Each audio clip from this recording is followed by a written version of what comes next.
On refait le Mac, le podcast chaque semaine. Vous retrouvez sur le site www.onrefaitlemac.com le débat high-tech numéro 1 en France. Cette semaine, on va parler de Tim Cook, des rumeurs autour de l'iPhone 5, mais tout de suite, c'est le sommaire. La prochaine génération d'iPhone se dévoile sur le net. Des photos publiées par le site 9to5Mac présentent un nouveau design apte à accueillir un écran plus grand, mais aussi d'autres surprises. Alors, que penser de ces images? Sont-elles vraiment crédibles? Débat, sans oublier un retour sur les déclarations de Tim Cook. Le patron d'Apple s'est également dévoilé lors de la conférence d'iTen organisée par Alfim Digital. Il est revenu sur la sortie potentielle d'une télévision, a apporté un regard sévère sur la concurrence et répondu aux critiques. Sur les délocalisations en Chine, on refait le Mac épisode 104. L'iPhone 5 et Tim Cook se dévoilent. Chaque samedi, retrouvez On refait le Mac en vidéo sur le site www.onrefaitlemacom, mais également sur le portail high-tech Clubic et sur electronlibre.info. Le podcast est également disponible en téléchargement sur iTunes ou en streaming HD via nos chaînes YouTube, Dailymotion, Watt et Vimeo, mais aussi sur mobile et tablette via nos applications iPhone, iPad et Android. Sans oublier chaque mois sur le CD-ROM du magazine iCreate.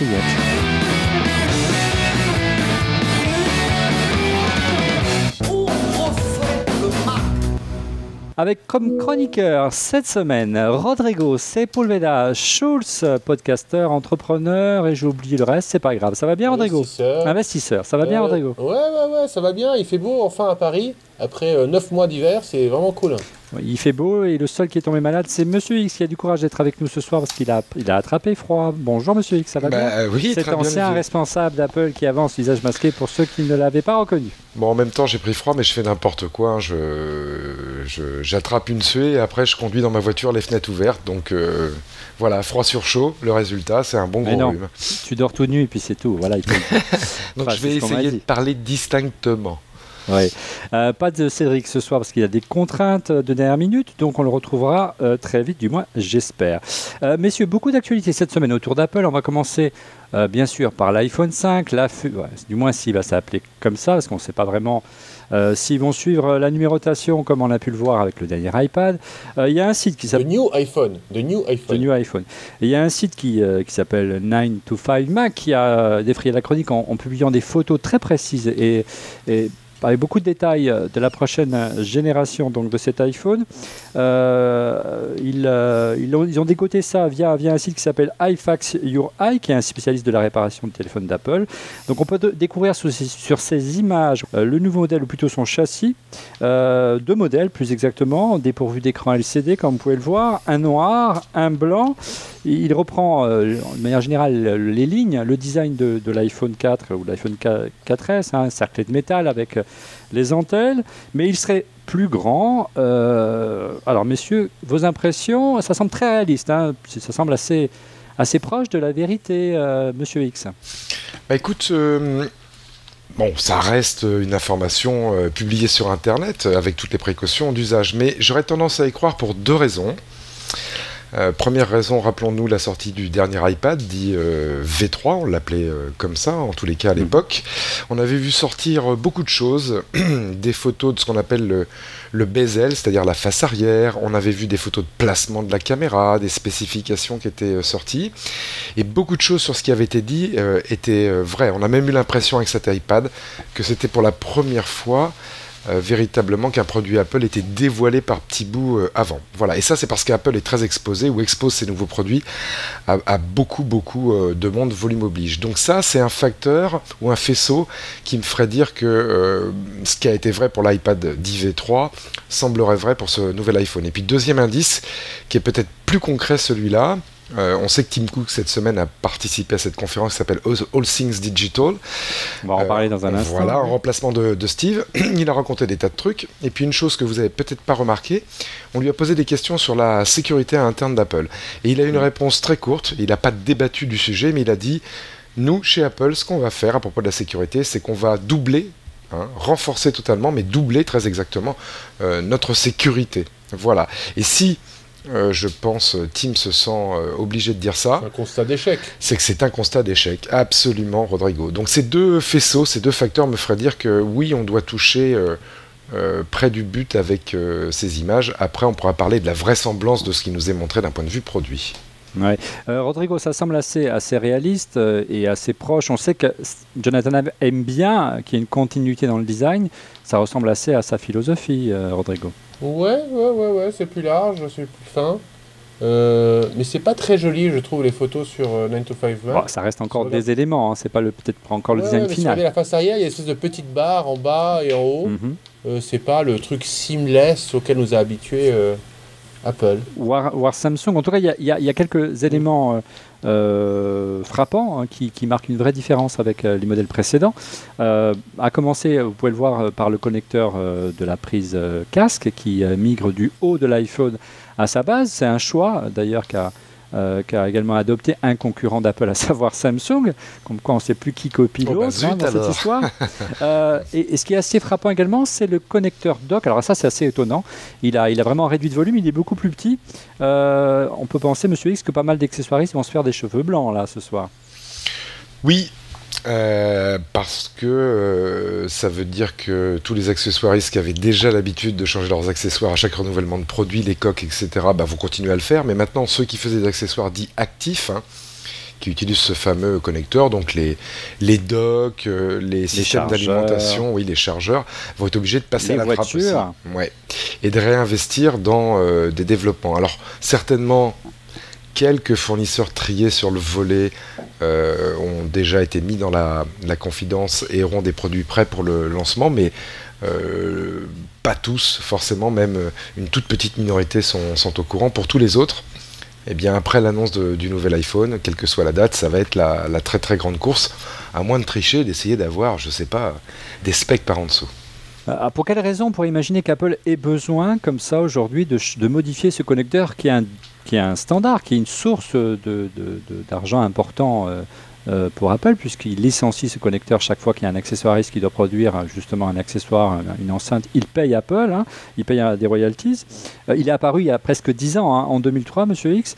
Pour quelle raison on pourrait imaginer qu'ils aient besoin de réduire le format déjà, peut-être pour vous aider un petit peu, messieurs, le rétrécissement de ce dock, ça fait peut-être penser à une prise qui est apparue sur les Mac récemment, qui est le Thunderbolt.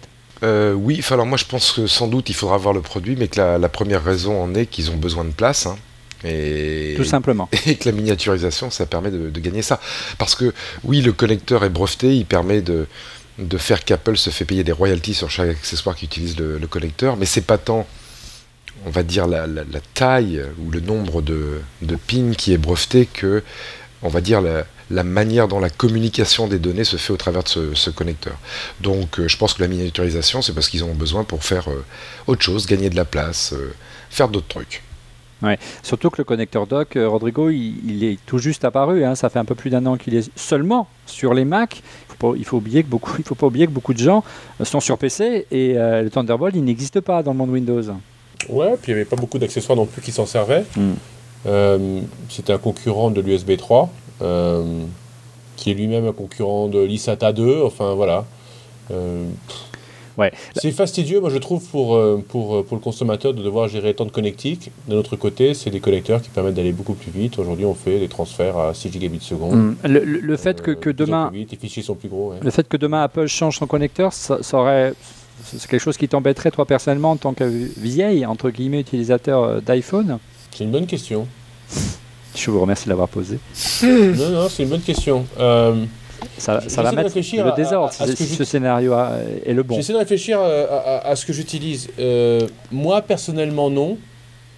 Parce que j'utilise, je crois, que 2 connecteurs, 2 usages. Moi, c'est le câble pour le charger ou pour transférer mes fichiers de l'iPhone sur un Mac ou sur un Mac Pro, enfin, sur un MacBook Air ou un Mac Pro, et pour recharger mon téléphone en voiture.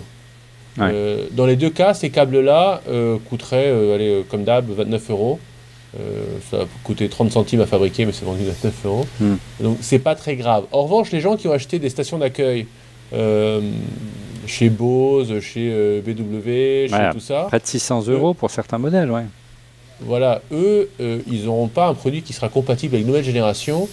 Donc, ça va forcément soit les obliger à acheter tout un nouveau système, ce qu'ils ne feront pas tout de suite, Donc ça va empêcher les ventes probablement de nouveaux accessoires, parce que les gens vont rester avec les anciens accessoires. On va voir, à moins qu'il y ait évidemment des adaptateurs, mais ce n'est pas encore à l'ordre du jour. Où il n'y a pas d'éléments, puisque c'est une coque vide, il n'y a pas de carte mère, il n'y a rien au jour d'aujourd'hui. Aujourd'hui plutôt, il ne faut pas dire au jour d'aujourd'hui, c'est que monsieur X, il n'y a pas de signe, et ça tu en es c'est une demande que tu as depuis longtemps auprès d'Apple, enfin du moins dans ce podcast, c'est de signe de l'arrivée d'un système de recharge sans fil, comme c'est le cas par exemple du nouveau Samsung Galaxy S3, même si ça reste une option dans l'univers de Samsung. Oui, ben moi j'en ai plein des demandes, mais bon, on reste à l'état de mes fantasmes et de mes rêves. Il y a celle-là, une recharge par induction. Moi j'adorerais voir comment ça va marcher dans le futur avec le Samsung Galaxy S3. Moi c'est ce qui m'a le plus plu dans l'intro du Samsung Galaxy S3. Malheureusement l'accessoire va arriver plus tard. Il y a ça, et puis je le répète, un double connecteur, un connecteur portrait, un connecteur paysage. On a vu d'ailleurs apparaître cette semaine un prototype d'iPad 1 avec ces deux connecteurs qui permettent d'utiliser vraiment l'iPad en mode eBay, paysage et qui permettrait d'utiliser simplement l'iPad en cadre photo à l'horizontale ou en TV qui est d'appoint, qui est un des usages forts. Voilà. Et bon, c'est vrai que hormis cette histoire de connecteur dont on a discuté, qui pourrait être plus rapide en termes de transmission de données, on ne peut pas voir ce que le produit va nous donner en termes de nouvelles fonctionnalités. Ça montre aussi, à l'image de cet iPad qui est apparu brièvement sur eBay puisqu'il a été retiré à la demande d'Apple, qu'Apple essaye des choses, fait construire des prototypes, et ça peut pas forcément dire que le produit tel que l'on voit aujourd'hui soit la version finale. Apple fait des choix avant de lancer, d'appuyer sur le bouton, notamment en Chine, chez Foxconn, de la production. Oui, absolument. Il y a eu un très très bonne interview un jour d'un responsable de développement logiciel d'Apple. Alors il faudrait que je retrouve cet article. Je crois que la personne était toujours en fonction chez Apple quand elle a été interviewée. Elle avait une autorisation pour le faire. Non, elle avait une autorisation pour le faire. Alors ça parlait de logiciel, pas de matériel, mais je pense que peu ou prou, les mêmes techniques sont appliquées sur le développement du matériel. Et donc il expliquait que dans le logiciel, ils utilisaient une technique qu'ils appellent Perfect Mockup. Ça veut dire quoi en français ? Ça veut dire les prototypes parfaits. C'est-à-dire que quand ils concevaient une nouvelle interface pour un logiciel, même pas une interface entière, un bout de l'interface, ils faisaient jusqu'à 10 déclinaisons de cette nouvelle interface ou ce nouveau bout d'interface, 10 pistes graphiques, 10 pistes d'ergonomie différentes, et c'était pas simplement des ébauches, ils allaient jusqu'au bout comme si c'était le produit final. Ils se retrouvaient donc avec 10 variantes possibles de l'interface logicielle, comme si l'interface était le produit final, et après il y avait un choix qui était fait, et si le produit était important, Steve notamment y participait. Donc Apple va vraiment, en termes de développement, jusqu'au bout de ces différentes pistes, comme s'ils allaient autour de ces différentes pistes, ou pour chacune de ces différentes pistes, fabriquer le véritable produit. D'où on voit ces prototypes surgir.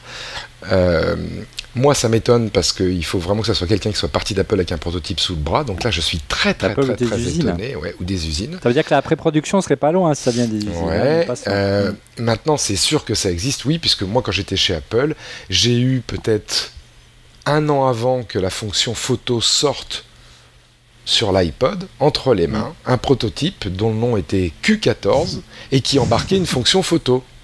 Maintenant, quand le produit basé sur ce prototype Q14 est sorti, il n'avait plus la fonction photo.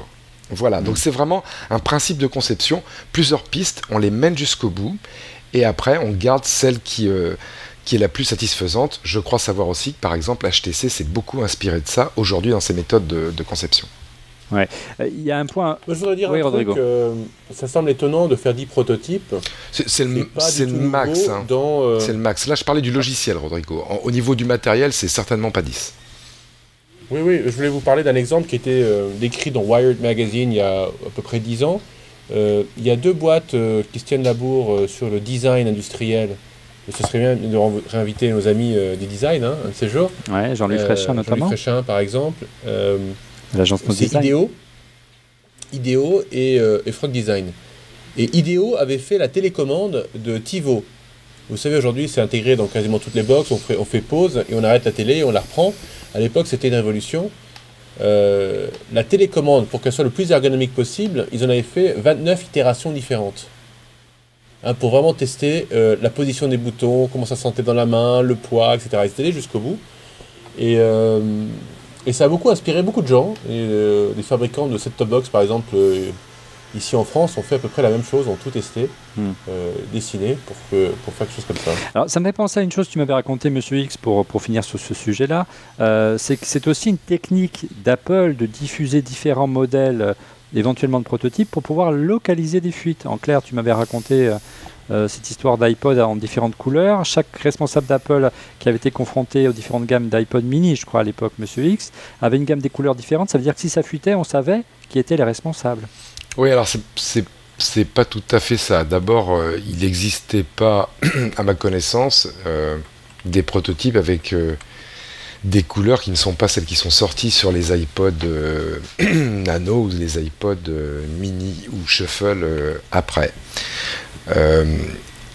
Et donc, comme ces produits étaient virtuels et n'existaient pas, donc des iPods avec des couleurs qui ne sont jamais sorties, on risque pas de les avoir vus sur Internet en photo à un moment. En revanche, en interne, effectivement, pour les questions de sécurité, il arrivait, non pas au top management d'Apple, hein, mais on va dire au management intermédiaire comme moi, qu'on lui donne des informations qui étaient fausses. Voilà, donc on aurait dit par exemple, on m'aurait dit qu'un iPod kaki, un iPod jaune et un iPod rose allaient sortir, alors qu'à mon collègue allemand, on aurait dit bleu, jaune et framboise. Voilà, les trois couleurs n'étant pas forcément des vraies couleurs et étant forcément différentes entre l'information qu'on donne à l'allemand et l'information qu'on donne au français. Donc, hop, s'il y avait une fuite sur un iPod framboise, c'était forcément l'allemand, et sur un iPod kaki, c'était certainement moi.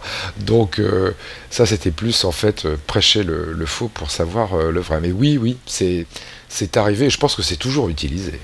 Bon, alors évidemment, ça se fait souvent, hein, ça se fait même dans la distribution de documents. Ouais. Vous savez, quand on dit distribution de doc, par exemple des business plans, pour prendre un exemple simple, qui sont numérotés, et on met le numéro de la copie avec le nom de la personne, en bas de page par exemple. Mais ça c'est très facile à masquer, donc ce que l'on fait en fait c'est qu'on change 2-3 trucs dans le document, et on sait qui a fait fuiter. On sait exactement d'où vient la fuite. Ouais. Ouais. Alors le meilleur pour la fin, et qui n'est pas forcément visible à première vue lorsqu'on voit le châssis de cet appareil, puisqu'il est dépourvu de l'écran, c'est la taille de l'écran. On a dit en préambule, ce modèle d'iPhone serait légèrement plus grand que le modèle actuel. Pourquoi ? Parce qu'il y aura un écran plus grand.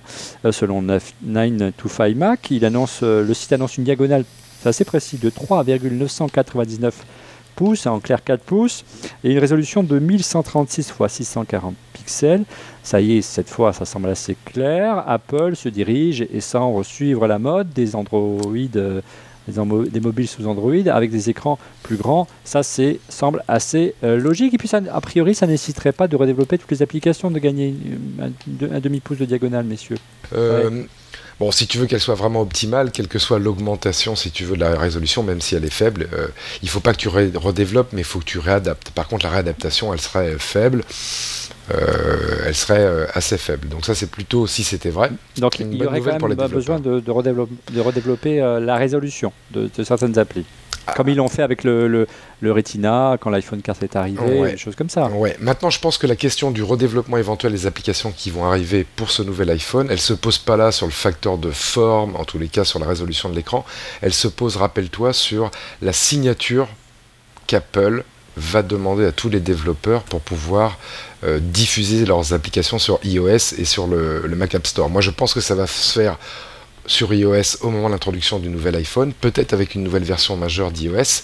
Et donc, les développeurs, quelque part, à cause de ces nouvelles règles de développement qui incluent une signature contre les virus, contre le piratage et un certain nombre de trucs, vont avoir de toute façon à recompiler leur appli pour inclure cette nouvelle protection. Bon, au passage, ils augmenteront un peu la résolution de leur appli si toutefois l'écran de ce nouvel iPhone est un peu plus grand, mais ça ne sera pas, à mon avis, le plus dur pour eux. Ces règles de redéveloppement à cause des nouvelles règles de sécurité, là, sont, à mon avis, plus contraignantes. Moi, je pense qu'il fait le succès de l'écosystème applicatif sur iPhone, c'est que c'est tout à fait standardisé, et il n'y a pas de fragmentation de la taille d'écran.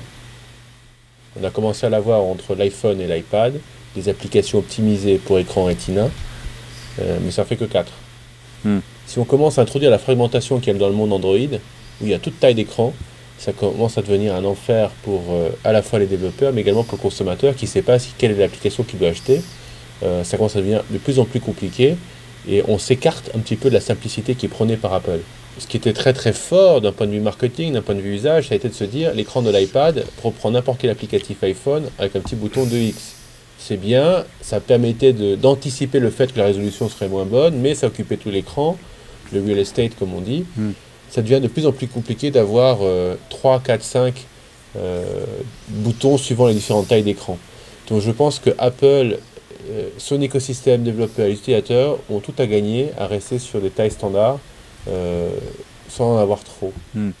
Pour conclure sur le sujet sur les révélations de 9to5 Mac concernant ce potentiel prochain iPhone, ce serait la puce qui serait embarquée à l'intérieur, ce serait une puce très proche, voire identique à celle qui est aujourd'hui adoptée par l'iPad de nouvelle génération, à savoir la puce A5X, une puce double cœur qui est dopée par un processeur graphique quadricœur, et là ce serait encore, en termes de puissance brute, un échelon en dessous du Galaxy S3, messieurs. Oui. La réponse est oui. Maintenant, on s'attend à une série, si ce scénario est le bon, il y a une série de slides lors de la présentation de cet iPhone où les responsables d'Apple vont expliquer qu'une puce double cœur, c'est mieux qu'une puce quadricœur. Ça, je le vois déjà d'ici. Oui, ou que la carte graphique, c'est pas tel ou tel paramètre qu'il faut considérer, mais un certain nombre de choses. Ou que sais-je encore. Mais ça, Apple est quand même... bon, d'abord, à n'en pas douter, le produit va être bien, même si sur chaque fonctionnalité matérielle, il sera peut-être pas capable de battre des produits de la concurrence. Mais ça n'a jamais empêché Apple de dominer le marché.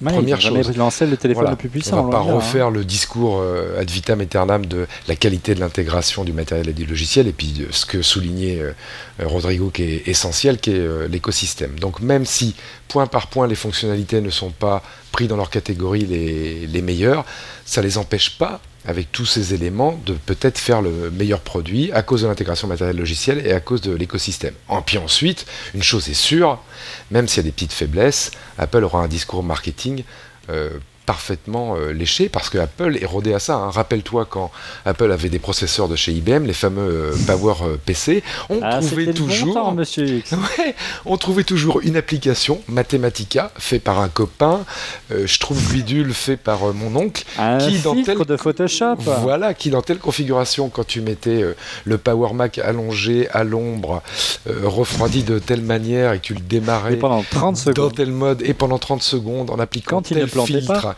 sur tel extrait vidéo, il était 2 fois plus rapide qu'un processeur Intel.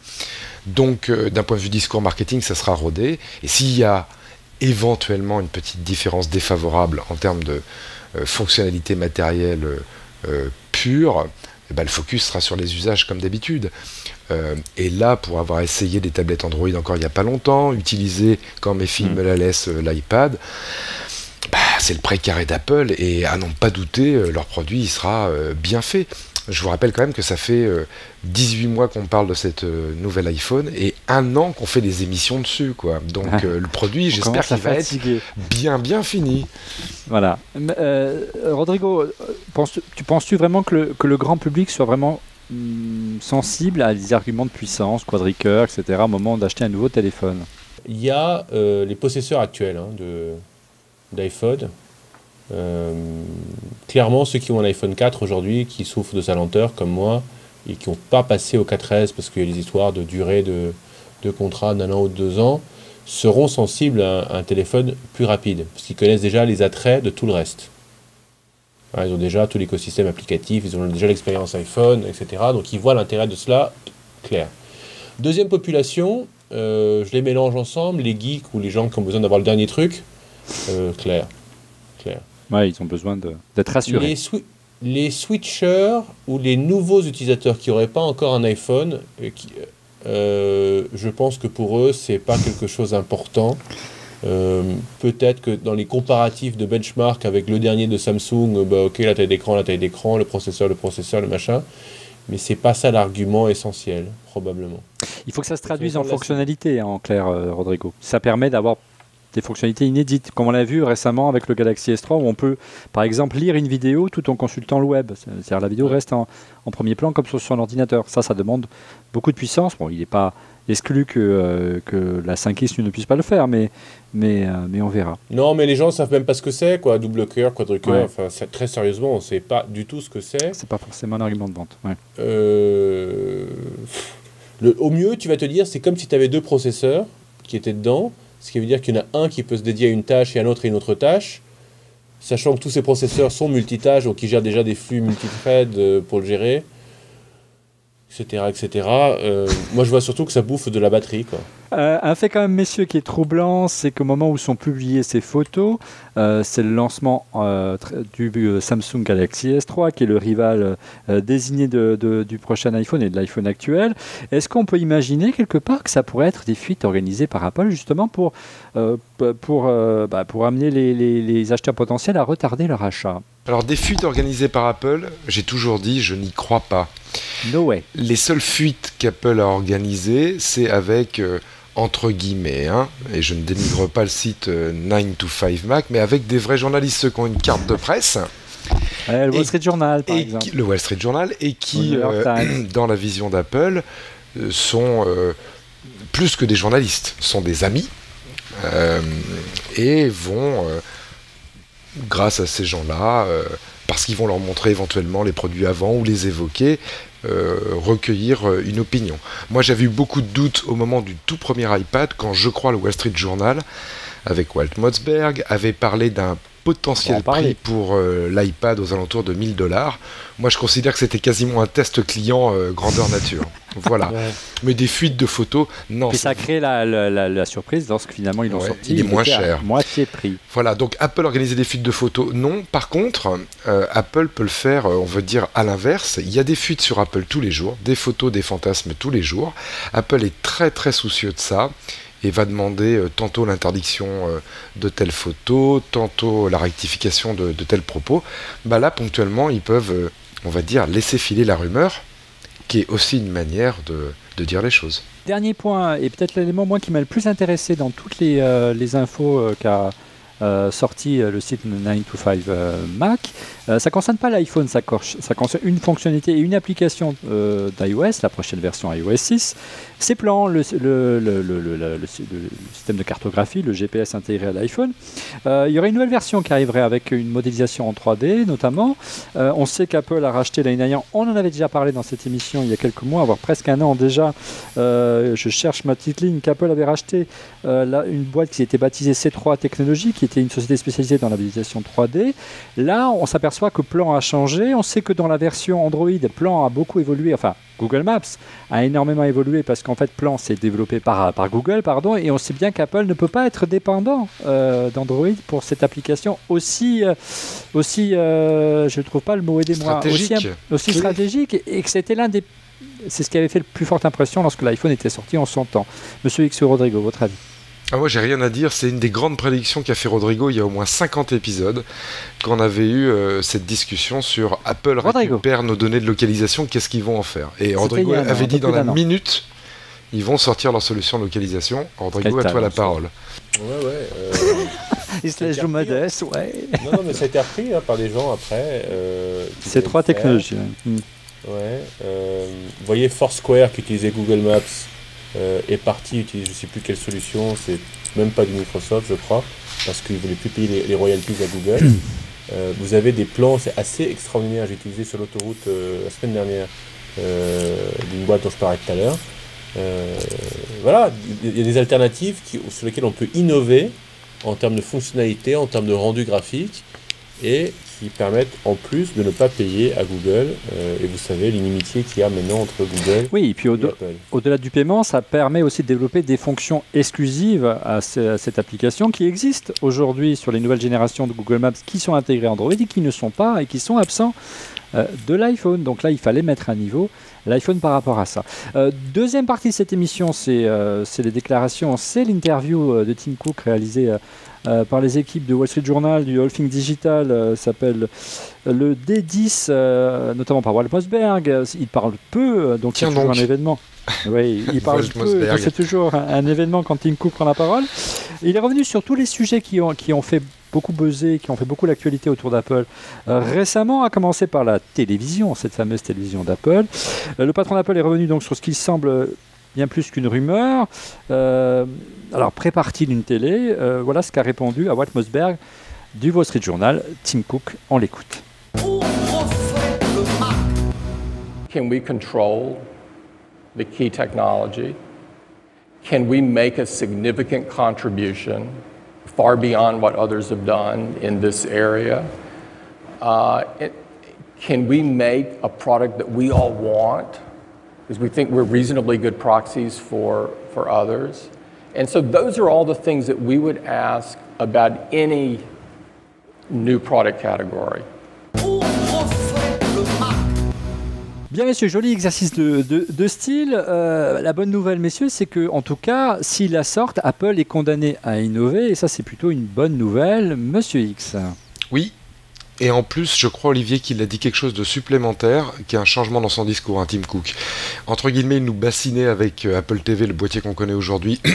Il en a vraiment parlé, on l'a pas retenu. Dans les années passées, en disant l'Apple TV, c'est super, c'est un hobby. Puis il avait fini par dire, au bout de 2-3 ans, après le décès de Steve, j'en ai un dans mon salon, je ne pourrais plus m'en passer. Je crois qu'il a fait aussi un commentaire cette fois-ci, mais où il a dit... La télé et les technologies de la télé en général sont du plus grand intérêt pour nous. Ce qui est un vrai changement de discours. Je crois qu'il n'y a pas à en dire plus. Moi, je pense que le produit télé chez Apple, évidemment qu'il y a des prototypes, personne n'en doute aujourd'hui. Est-ce qu'ils vont vraiment le sortir et quand? Ça, à mon avis, on va être déçus au moins sur le planning. Je reste là-dessus, moi. Oui, on va voir. Pour l'instant, il y a quelques éléments qui viennent compléter, mais n'allons pas trop vite. Rodrigo, ton avis par rapport aux déclarations de Tim Cook? Moi, je suis comme Tim Cook, quoi. Moi, j'ai une Apple TV, je ne peux pas m'en passer. Elle me sert pour différentes choses. Et oui, on va me dire, mais ça existe partout ailleurs. Oui, et puis mais pas vraiment. Moi, je m'en sers comme économiseur d'écran pour ma télé, quand ma télé est allumée, parce qu'elle n'est pas tout le temps allumée. Ouais, bon. J'aime bien voir les photos d'un de mes copains photographes qui fait des superbes photos. Je me mets sur Flickr sur l'album des 500 dernières photos. Ouais, mais c'est pas et ça qui... Hein attends, ça vaut $99, c'est super. Bon. Ça fait vachement bien. Ensuite, je vous ai parlé de l'appli Spotify que je balance en streaming, dont je balance en streaming le son sur l'Apple TV qui renvoie sur mon ampli qui fait du son de taré. Et c'est vraiment mieux comme expérience que toutes les autres boîtes que j'ai. Je vous assure que j'ai un certain nombre de boîtes branchées derrière ma télé. Alors il faut ajouter aux déclarations de Tim Cook, j'allais dire Steve Jobs, un papier qui est paru sur un autre site qui s'appelle Boyd Genius Report, qui prédit l'arrivée d'une nouvelle version, cette fois-ci de l'OS de l'Apple TV, le boîtier, à l'occasion de la WWDC qui aura lieu le 11 juin prochain. Nous y serons, messieurs, si tout va bien, en direct. En gros, l'avancée de cette interface est matérialisée, donc l'interface quasiment, pas finale, mais ce que pourrait être l'interface de cette future télé d'Apple. Et puis surtout, elle inclurait une API qui permettrait à des constructeurs tiers de proposer des accessoires compatibles. On aura la réponse très vite, mais en deux mots, votre avis, Monsieur X? Ça paraît logique maintenant, ça paraît tout à fait logique, notamment la partie... Préparer les développeurs ou les accessoiristes. Ouais, notamment l'API. Alors après, pour faire des accessoires, Apple aime quand même bien verrouiller son marché. API peut-être, mais ça sera forcément qu'un programme de licence payant, si ça doit arriver. Donc voilà, un nouvel OS pour l'Apple TV, parce que l'OS actuel est quand même déjà pas très beau, donc c'est une raison suffisante. Ouais, parce qu'on a besoin que ça évolue, ok. Maintenant, j'ai du mal à croire que cette rumeur soit vraiment fondée. On pourrait le savoir si on connaissait quelques-uns des très peu de développeurs qui ont entre leurs mains les futures versions du boîtier Apple TV, mais il doit y avoir des NDA longs comme ça. Voilà. Maintenant, j'ai un peu plus de mal à y croire à cette rumeur. En tout cas, une chose est sûre, il en a parlé lors de cette conférence, l'Apple TV se vend plutôt bien. On a près de 2,5 millions par trimestre en moyenne, ou tous les 6 mois, je ne sais plus, j'ai plus les chiffres en tête. Ce qui montre que dans sa catégorie, elle constitue l'un des petits boîtiers multimédia qui se vend le plus sur le marché, mais c'est vrai que ce n'est pas suffisant en termes de revenus pour faire le grand saut vers la télévision, mais on aura une réponse, j'espère, un début de réponse le 11 juin prochain pour la conférence où nous serons, j'espère, nous aussi, on va y travailler en tout cas en direct. L'autre sujet fort sur lequel est revenu Tim Cook lors de cette conférence en compagnie des gens de All Things Digital, c'est la guerre que se livre Apple envers ses concurrents, la guerre sur les brevets.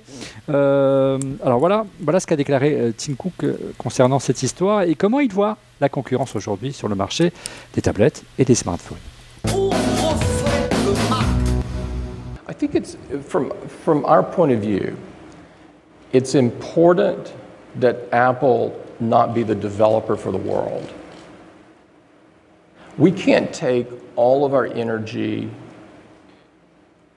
and all of our care and finish the painting and have someone else put their name on it. Alors, monsieur X, si j'ai bien compris Tim Cook, parce qu'il les sous-entend, la concurrence, ce sont des vilains copieurs, pire, on peut le dire, des voleurs. Est-ce qu'on peut vraiment caricaturer à ce point-là ? Moi, je trouve que c'est de la caricature et qu'il reprend à ce titre-là la ligne de défense, ou en tous les cas les mots de Steve qui disaient ça va être la guerre thermonucléaire avec Android, ils nous ont tout piqué parce qu'on leur a ouvert un peu nos portes, les patrons ont été au conseil d'administration, enfin au board, pardon, et maintenant ils sont repartis avec nos bonnes idées. Bon, c'est vrai qu'Apple, plus que d'autres, fait ses innovations de manière étanche et un peu en vase clos. Maintenant, je pense que c'est un peu hypocrite tout ça. Apple s'inspire, une fois de plus, beaucoup des autres, même si ils font l'écart avec les technologies existantes plus que les autres. 1. 2. Apple ne cesse de racheter, pour construire ses produits, des blocs en rachetant des technologies à droite à gauche ou des sociétés. La dernière en date, une société italienne, cette semaine, dont j'ai oublié le nom, et qui fait des logiciels autour de la musique dont... un certain nombre aujourd'hui sont utilisés par exemple dans Logic. Donc, même GarageBand.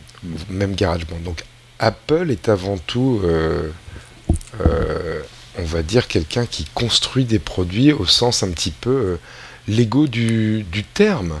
Donc pourquoi cette leçon de morale, et moi ça me gêne toujours quand on mélange entreprise et morale. Voilà. Après il y a des règles, il y a du droit, le droit de la concurrence, et Apple sait en user et en abuser en faisant autant de procès à Samsung que Samsung ne lui fait de procès. Par contre, monter le débat au niveau de la morale, moi ça me gêne. Et quand on associe entreprise et morale au-delà de on va dire, de ce qui est acceptable, donc la RSE, la fameuse responsabilité sociale d'entreprise, moi je pense qu'on change de champ sémantique, et l'entreprise c'est pas la morale, et en tous les cas c'est pas moi comme ça que je le conçois, donc ça me dérange un peu, ça me laisse un goût amer. Rodrigo, est-ce qu'on peut dire, qu'aujourd'hui les gens d'Apple ont quelque part, à l'image de la réaction de Tim Cook qui considère qu'Apple a tout inventé, que les gens d'Apple aujourd'hui ont quelque part un peu, voire beaucoup, le melon? Écoute, c'est un travail collectif, me semble-t-il. Il y a peut-être des gens qui drivent l'innovation sur différents produits. On a parlé de toute la bande des dirigeants chez eux, et c'est un travail collectif. Est-ce qu'ils peuvent être fiers de ce qu'ils ont fait? Clairement, on adore tous nos produits, on adore tous la simplicité de l'interface. Est-ce qu'ils ont le melon? Parfois, moi je trouve Steve Jobs arrogant dans ses approches, limite dédaigneux dans ses réparties, parfois sur les autres. Donc oui, peut-être un peu le melon. Blessant, un peu cassant. Ouais, c'est le mauvais côté du succès, tu vois, c'est difficile de rester humble jusqu'au bout quand on fait des produits de très très bonne qualité souvent, mais faut se rappeler qu'ils n'ont pas toujours eu raison, hein. Et pour n'en citer qu'un seul, on a fait plein d'émissions sur les failures d'Apple, tu vois, Ping, c'est toujours une grosse merde, bien puante. Ah, il est reconnu d'ailleurs lors de cette conférence. Puis au-delà, Rodrigo, c'était plus le sens de ma question, le propre et ce qui fait le moteur d'un business, hein, c'est mieux passé le moins pour en parler, c'est la concurrence, c'est le fait que chacun s'épie, essaye de faire mieux que l'autre, hein, c'est le propre de ce milieu-là, hein, je veux dire. Donc on ne peut pas non plus dire, regardez, il a copié, il a fait un écran tactile comme moi, etc. etc. J'ai un moment, il faut passer à autre chose quand même. Je suis pas d'accord, c'est des stratégies d'entreprise différentes. J'en veux pour preuve une autre boîte, rien à voir, qui est dans l'école industrielle, qui s'appelle 3M, vous connaissez tous Post-it. Plus connu sous la marque Scotch notamment. Voilà, vas-y. 3M a été pendant des années sous la houlette d'un dirigeant qui disait le chiffre d'affaires de 3M doit venir à 50% de produits inventés depuis moins de 3 ans. Waouh! Et oui. Et ils ont tenu cette ligne directrice en allouant des ressources, en permettant de faire des choses comme on voit aujourd'hui chez Google. Hein. Google, je ne sais plus si c'est 10 ou 20% du temps, 20%, je crois, un jour par semaine, où les ingénieurs de Google font ce qu'ils veulent et ils peuvent réintégrer leurs innovations et leurs créations dans l'entreprise. 3M faisait la même chose. Et le type qui a inventé les post-it, je ne sais pas si vous connaissez l'anecdote, c'était un musicien, je crois, qui jouait du violon. Et pour coller ses pages et ses partitions, il a collé une colle. Il a inventé une colle pour coller ses partitions, enfin des petits bouts de papier sur ses partitions, et ça donnait post-it. Donc voilà, certaines entreprises ont décidé d'être innovantes, et c'est dans l'ADN de l'entreprise. Ils mettent en place les ressources, les moyens, les process, la reconnaissance interne pour faire cela. D'autres ne sont pas du tout dans ce modèle-là, sont dans la copie, sont dans le rachat, sont dans la croissance. C'est des modèles d'entreprise différents. Moi, je suis complètement d'accord avec Rodrigo, mais Apple est tellement bon là-dedans, à faire de l'innovation et en créant vraiment des nouvelles choses, même s'ils vont acheter des briques ailleurs, même s'ils en inventent certaines.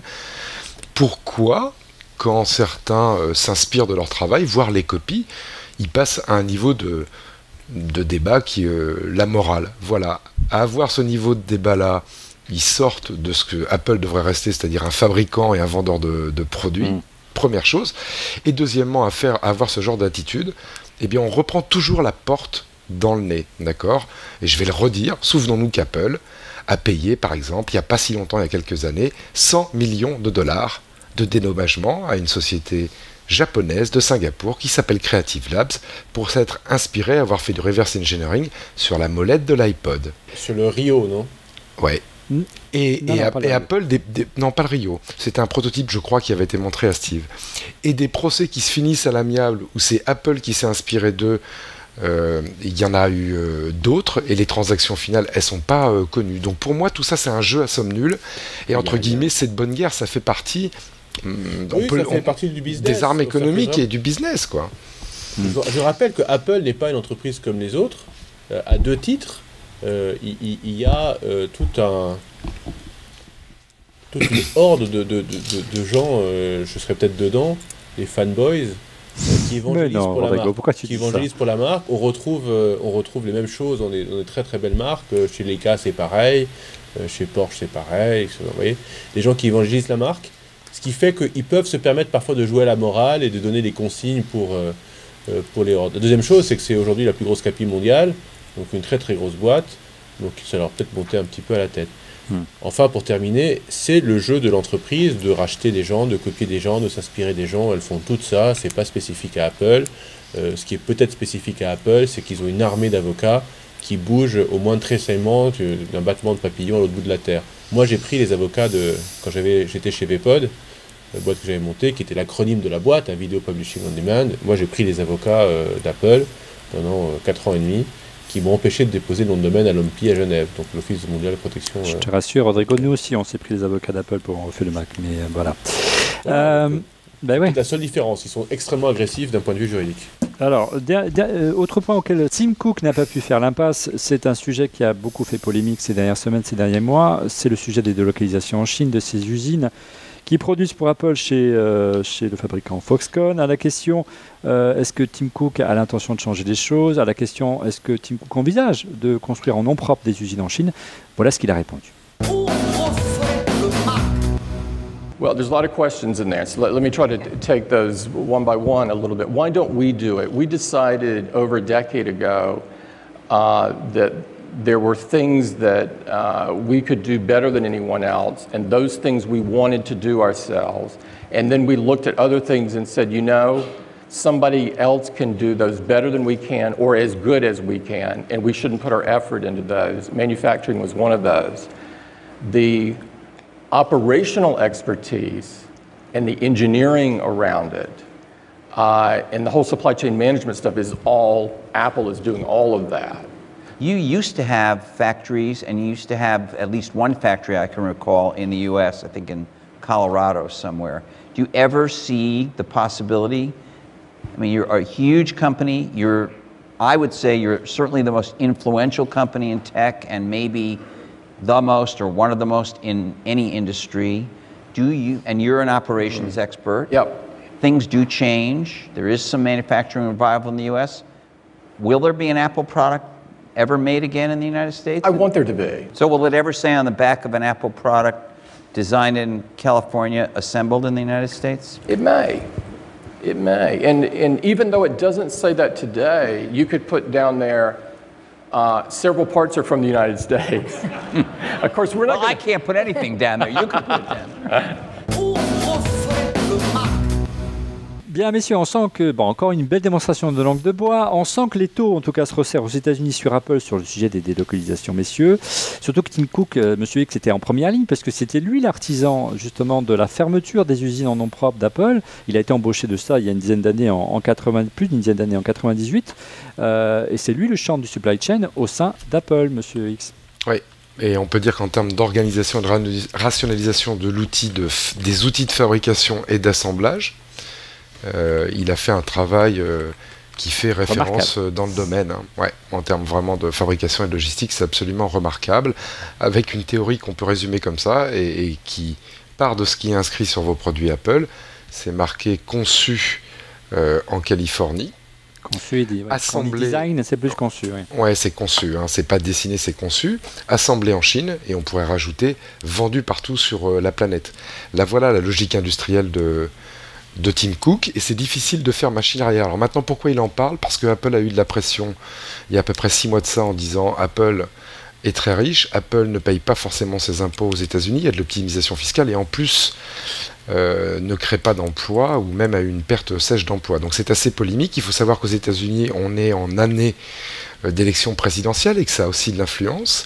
Et puis il faut se rappeler, même si Apple, avec le retour de Steve Jobs, s'était complètement désengagé de toute œuvre caritative, Apple faisait quand même deux choses. De temps en temps, par la voix d'un porte-parole, prendre position sur le statut de la communauté gay pour les lois californiennes, de la République californienne. On est pour le mariage gay, par exemple. Apple célébrait en général la disparition des militants des droits civiques noirs aux États-Unis quand ils disparaissaient. Rosa Parker, il y a eu une homepage du site web Apple. Et puis Apple, aussi via ses dirigeants, et notamment Steve, soutenait les campagnes démocrates. Voilà. Et il faut se rappeler que nous avons Al Gore qui est au conseil d'administration d'Apple, que c'est l'année de réélection cette année en 2012 aux États-Unis pour Obama, et qu'Obama et Jobs se parlaient, et que je pense que Tim Cook a une pression amicale pour peut-être pas relocaliser, mais avoir un discours rassurant là-dessus. Donner l'exemple. Ouais. Donc ils ont publié des articles en disant oui, mais iOS a permis de créer 500 000 emplois aux États-Unis, ce qui est peut-être vrai d'ailleurs, et il essaye d'arranger le truc. Sincèrement, il réussira pas vraiment à convaincre grand monde, surtout que sa motivation, elle est, comme je le pense en tous les cas, certainement teintée d'influence. Hein. Rodrigo, tu crois vraiment qu'il peut y avoir comme ça une montée en pression, comme on l'a un petit peu vu, puisque l'iPad a aussi occupé, et Apple, les débats politiques, notamment le débat présidentiel, nous l'avons regardé ensemble, souviens-toi. Est-ce que tu crois qu'il peut y avoir une pression politique, et au-delà une pression populaire, qui puisse contraindre Apple à changer sa politique de délocalisation, à être peut-être plus transparent sur ce qui est produit aux États-Unis? Tu y crois concrètement, ou ça reste du business et que voilà, c'est la bourse qui décide? C'est pas tout à fait ça. La pression populaire, non, j'y crois pas. Ça change rien. Ces boîtes américaines sont extrêmement résilientes à plein de conneries qu'on peut leur envoyer. Tu as Greenpeace, tout ça. Pourtant, Apple est très sensible à son image de marque, hein, Rodrigo. C'est sa première qualité aujourd'hui. Non, mais Greenpeace, tout ça, les lobbies, ça changera rien. Ouais. Les médias, ça, je pense qu'ils peuvent en être très sensibles. Une campagne orchestrée par des lobbies, qui payent des médias, c'est différent qu'une pression populaire. S'ils se font bâcher régulièrement, ils peuvent réagir et faire des gestes, clairement. Ça avait fonctionné il y a quelques années pour Nike, en tout cas, hein, quand il y avait une prise de conscience que tous les produits étaient délocalisés là-bas. La campagne présidentielle américaine, business as usual, rien à foutre. Chez les Américains, il y a un système qui s'appelle le revolving door.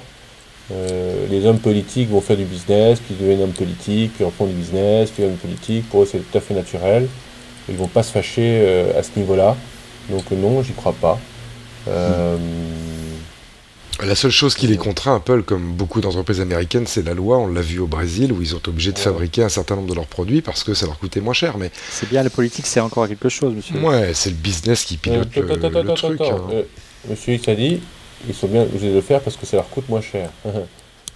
Oui, ça coûte moins cher. Ils sont bien obligés de le faire, autrement ça leur a coûté trop cher, et donc de le faire, ça leur Ouais. coûte moins cher, in fine. Ouais. S'ils Alors, ne le font pas, ils se cassent. Hein. Oui. C'est là où ils sont extrêmement arrogants en se disant de toute façon rien à Ouais, le foutre, Brésil est quand même un gros marché. Hein. Bref, Et alors dernier. Oui, alors Ils sont Bah pas oui, en quand même. Argentine, Olivier, hein, aujourd'hui. Non, ils ne à sont cause pas en de ça. Argentine, non, à cause de ça.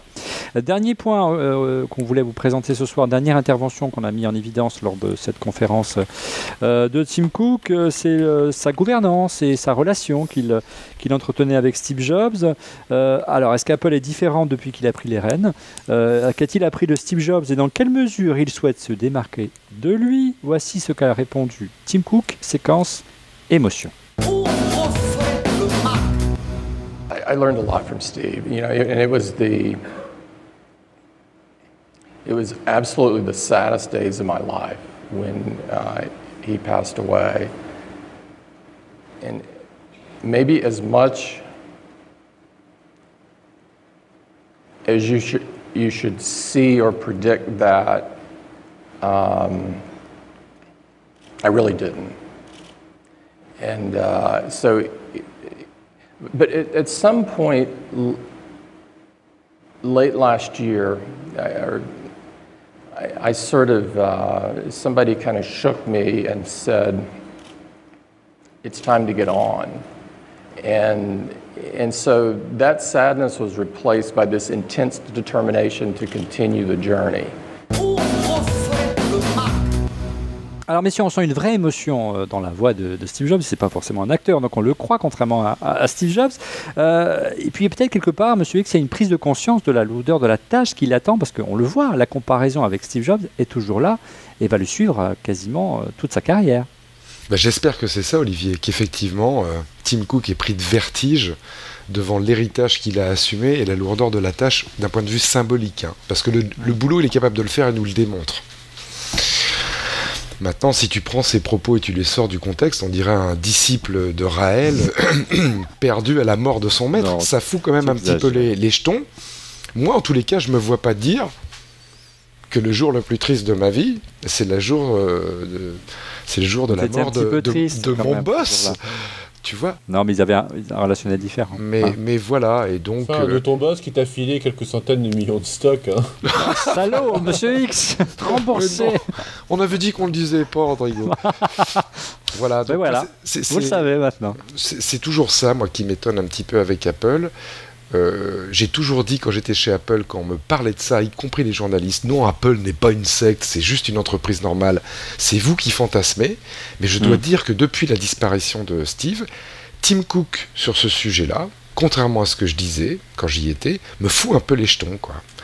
Pour moi, c'est quasiment du niveau, on va dire, de la liaison spirituelle, c'est peut-être un peu beaucoup, mais comme disait Mitterrand, je crois dans les forces de l'esprit, donc il a quasiment une connexion mystique avec Steve, et on est dans un vocabulaire, moi, qui me fait un peu bizarre à titre personnel, hein, je ne me permettrai pas de le juger. Donc j'espère pour lui que c'est plutôt le poids de la charge qui lui fait dire ça, et j'espère qu'il aura des jours bien plus heureux dans sa vie que les jours passés chez Apple, et je lui souhaite pas, mais vraisemblablement, il devrait avoir des jours plus tristes dans sa vie que ceux du décès de son patron. Oui, tu sous-entends aussi que travailler à Apple, c'est pas facile tous les jours, parce qu'il y a de la pression, notamment quand on veut parler à des journalistes. Passons. Alors, une chose est sûre concernant la prise en main d'Apple par Tim Cook, elle s'est illustrée assez récemment. Alors, je ne sais pas si c'est lié, mais le hasard parfois fait bien les choses. C'est l'annonce la semaine dernière de la démission de Pascal Cagni, le patron européen d'Apple. Tu as travaillé avec lui, Monsieur X. Est-ce que cette annonce t'a surpris? Est-ce que tu y vois une reprise en main de Cupertino sur l'Europe? Elle est peut-être surprenante, cette annonce. J'en sais rien, puisqu'on n'en a pas dans les détails, et aucun d'entre nous a pu parler avec Pascal Cagni. Bon. Maintenant, elle pourrait paraître surprenante. D'un côté, elle est aussi logique. Pascal Cagni, je crois que ça faisait 12 ans qu'il était à la tête d'Apple Europe. C'est vraiment un règne. Hein, il avait été débauché de Packard Bell. Packard Bell, ouais. c'est carrément, on peut qualifier ça de règne impérial hein, pour un manager de son niveau qui n'est pas anglo-saxon et qui ne travaille pas à Cupertino. L'espérance de vie de ce type de job avant lui, c'était plutôt quelques années. Donc en ce sens-là, au bout de 12 ans, partir faire autre chose, non, c'est pas étonnant. Après, sans doute, on saura un jour quelles ont été les conditions du départ de Pascal Cagny. Est-ce que c'est plus quelque chose de voulu ou plus quelque chose de subi? Ça, c'est vraiment la question qui se pose aujourd'hui. Hein. Ça veut dire qu'il va y avoir encore une centralisation plus forte des prises de décision directement à Cupertino, c'est-à-dire qu'il y aura encore moins d'autonomie pour l'Europe. La France, j'en parle même plus. Non, je crois pas. Franchement, non. Olivier, là je t'arrête tout de suite, je crois pas. Il y a eu ce phénomène de centralisation avec...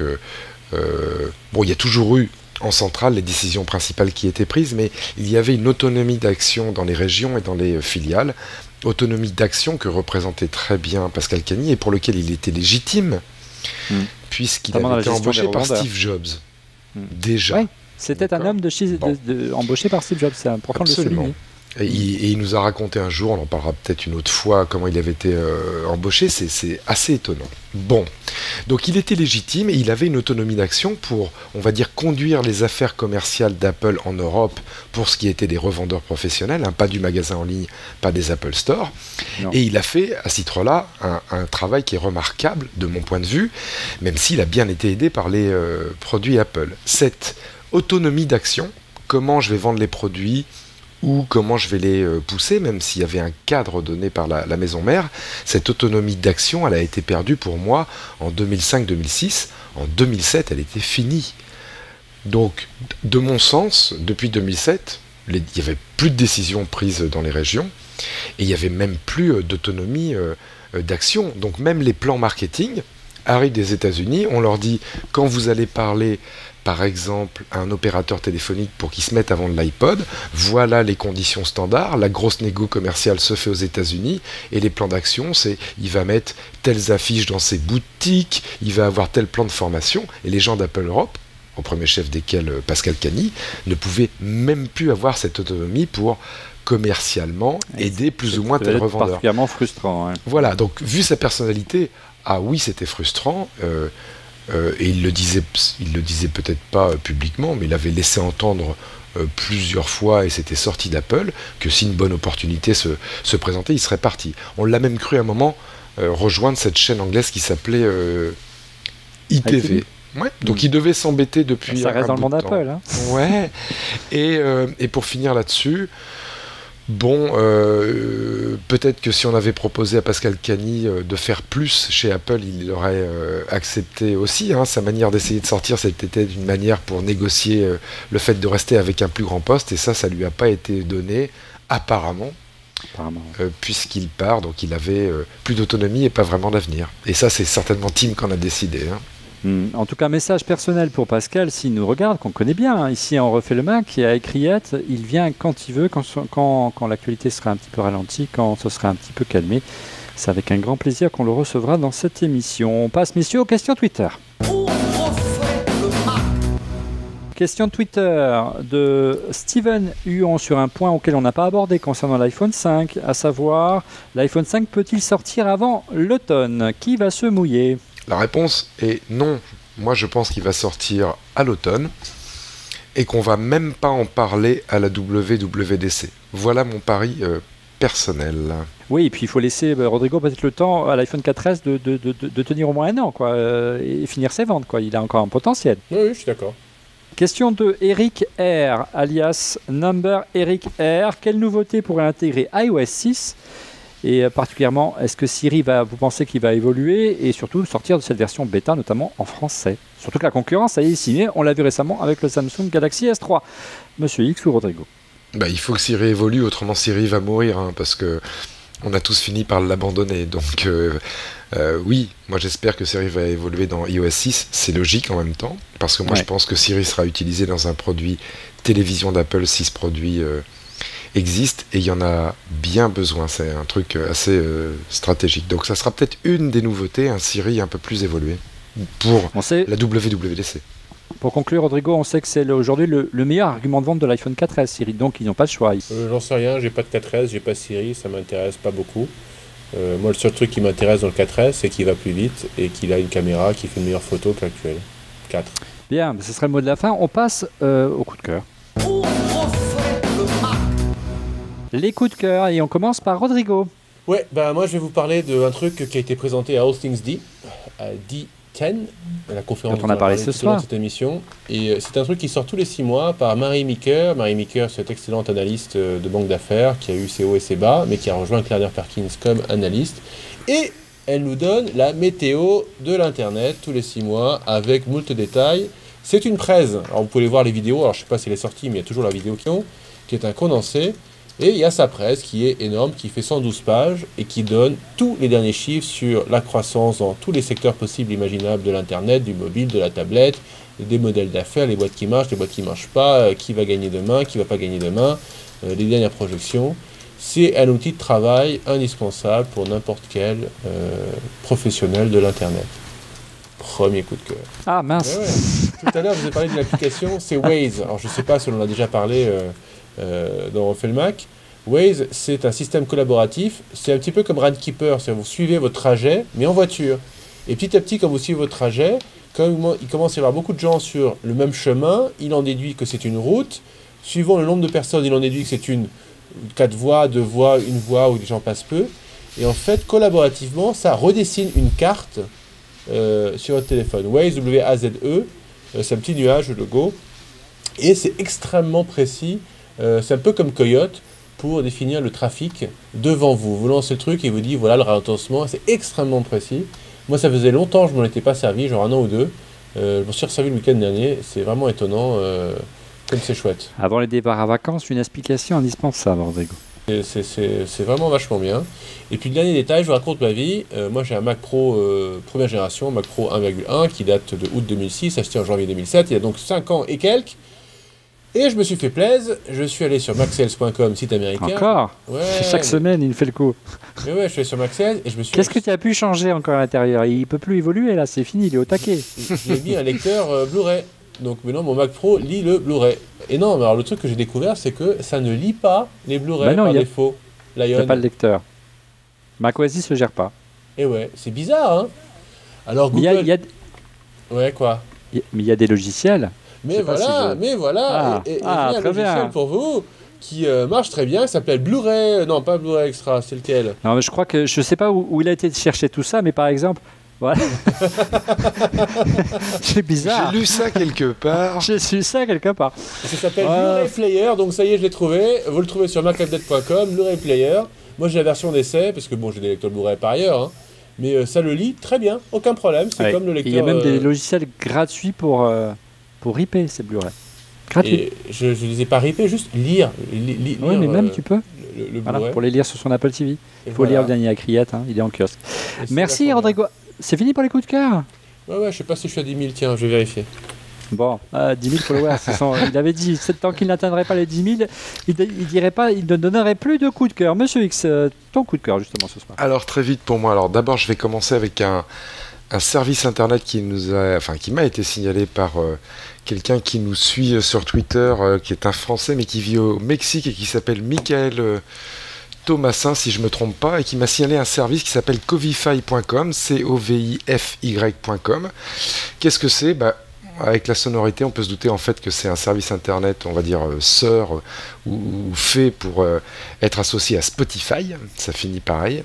Et c'est un scanner de CD ultra simple, c'est-à-dire que si vous voulez retrouver vos CD directement dans Spotify, vous lancez ce service, il est en bêta, ça déclenche la caméra de votre Mac et vous mettez pas le code barre ou vous rentrez pas un code ou quoi que ce soit, vous mettez simplement comme ça le CD, clac, en face de la caméra de votre Mac, il prend une photo de la pochette, il vous dit j'ai retrouvé cet album et boum, les titres sont disponibles directement dans Spotify. C'est un Shazam visuel. Shazam visuel, Covify.com, merci Mickaël là-dessus. Moi je me suis éclaté et puis